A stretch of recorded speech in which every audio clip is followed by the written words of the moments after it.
পার্লারের মতো ঘরে বসে স্পা আমি কিভাবে করি তোমাদের সঙ্গে ভিডিওটা শেয়ার করার জন্য ভিডিওটা বানিয়েছি। তো চলো দেখতে থাকো পুরো ভিডিওটা। আমি এখানে ম্যাট্রিক্সের শ্যাম্পু নিয়েছি, ম্যাট্রিক্সের নিয়েছি সিরাম, তারপরে স্পা। তো স্পার কৌটোটা নিয়েছে 800-850 টাকা মতো। তো একটা কৌটো আমার কিন্তু 7 থেকে 8 বার ভালোভাবে হয়ে যাবে। আর পার্লার তো জানোই সবাই 600 টাকার উপর থেকে স্পা শুরু হয়ে যায়। আর যেহেতু লম্বা চুল হলে সেরকম দাম হয়, তো ঘরে একটা কৌটো কিনে নিলে কিন্তু অনেকবার তোমরা ইউজ করতে পারো এইভাবে।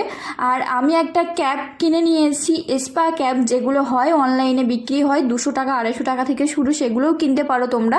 তো এইভাবেই আমি ঘরে স্পা করি। এখানে আমি 3 চামচ নিয়ে নিয়েছি স্পা ক্রিম, তার আগে চুলটা ওয়াশ করে নিয়েছি শ্যাম্পু দিয়ে। তারপরে এখানে নিয়ে নিচ্ছি 1 চামচ সিরাম, ভালোভাবে মিক্স করে চুলে লাগাবো। লাগিয়ে 30 মিনিট মতো আমি ওই ক্যাপটা পরে নেব, নিয়ে মাথায় ভাপ দেব। দেওয়ার পরে কিছুক্ষণ পরে ভালোভাবে ম্যাসাজ করা চুলটা ওয়াশ